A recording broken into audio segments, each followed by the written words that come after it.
नमस्कार, मैं हूं आयुषी। आप देख रहे हैं हिंदी न्यूज नाउ। आइए नजर डालते हैं आज की कुछ खास खबर की ओर। Astronaut Sunita Williams Butch Wilmore की प्रेस कॉन्फ्रेंस। सुनीता बोली, स्टारलाइनर को धरती पर लौटता देखकर दुख हुआ। अमेरिका चुनाव में अंतरिक्ष से वोट डालेंगे। 100 दिन से अंतरिक्ष में फंसी भारतीय मूल की एस्ट्रोनॉट सुनीता विलियम्स और उनकी साथी बुश विल्मोर ने इंटरनेशनल स्पेस स्टेशन ISS से एक प्रेस कॉन्फ्रेंस की। भारतीय समयानुसार शुक्रवार देर रात 12:15 से शुरू हुई इस कॉन्फ्रेंस में सुनीता और बुश ने कई सवालों के जवाब दिए। दोनों ने कहा कि वे अमेरिकी चुनाव में स्पेस से वोटिंग करेंगे। वोटिंग को लेकर पूछे गए एक सवाल के जवाब में बुश ने कहा कि उन्होंने आज ही वोट देने से जुड़ी चुनावी प्रक्रिया शुरू की है। यह एक जरूरी ड्यूटी है। नासा इस पर काम कर रहा है कि कैसे हम वोट दे सकें। सुनीता विलियम्स ने कहा कि वह स्पेस से वोटिंग करने को लेकर उत्साहित है। 400 किलोमीटर दूर स्पेस सेंटर से सुनीता और बुश ने कहा कि उन्होंने अमेरिकी चुनाव में वोट डालने के लिए नासा से पोस्टल बैलेट का अरेंजमेंट करने की रिक्वेस्ट की है। सुनीता और बुश ने 5 जून को स्पेस स्टेशन के लिए उड़ान भरी थी।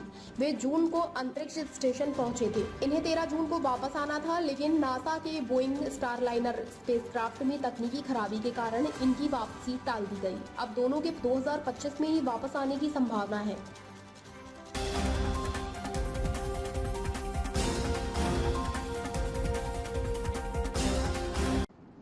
रामानंद जी ने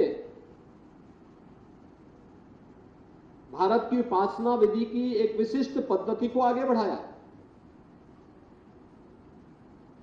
लेकिन इस विशिष्ट पद्धति के साथ साथ उन्होंने कहीं छुआछूत और अस्पृश्यता को कभी महत्व नहीं दिया, कभी भी उसको महत्व नहीं दिया। उन्होंने भी इस बार इस पर जोर दिया, और वह जोर था उनका भी उस समय के समाज को जोड़ने के लिए। एक तरफ रविदास उनके शिष्य बनते हैं, दूसरी तरफ कबीरदास उनके शिष्य बनते हैं।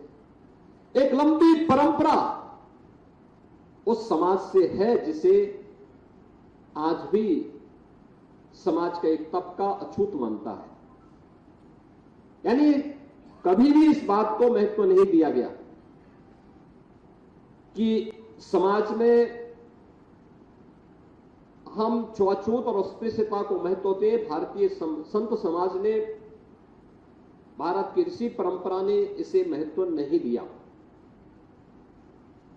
और वही नाथ पंथ की परंपरा भी, महायोगी गुरु गोरक्षनाथ की परंपरा के बारे में अगर आप देखेंगे तो जाति, मत, मजहब, क्षेत्र, भाषा, इसका इस पूरी परंपरा ने कभी भी अनादर नहीं किया। सबको सम्मान दिया, सबको जोड़ने का प्रयास किया। यानी केवल आध्यात्मिक रूप से एक व्यवहारिक धरातल पर उतरा हुआ एक ऐसा उपासना विधि थी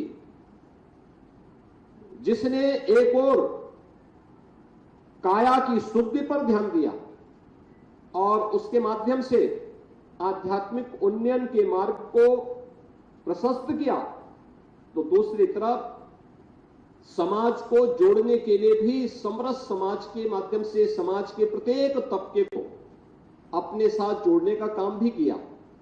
और उन सब बातों का अगर उल्लेख हमें देखना हो, करना हो, तो गोरखवाणी के जो शब्दी हैं, उनके जो दोहे हैं, गोरखवाणी के जो अलग अलग प्रकार की गोरखनाथ जी की जो वाणियां हैं, उनको अगर हम देखेंगे तो आपको बहुत सारे ऐसे तथ्य और तत्व उसमें मिलेंगे जो बरबस हमारा ध्यान आकर्षित करते हैं, और उन सब बातों से इस बात को आप प्रमाणित कर सकते हैं कि गोरखनाथ जी ने अपने समय में इस समाज को जोड़ने के लिए, आध्यात्मिक उन्नयन के लिए, राष्ट्रीय एकता और अखंडता के लिए उस समय उनके द्वारा रची गई शब्दी, पद, दोहे, ये सभी हम सब का ध्यान आकर्षित करती है।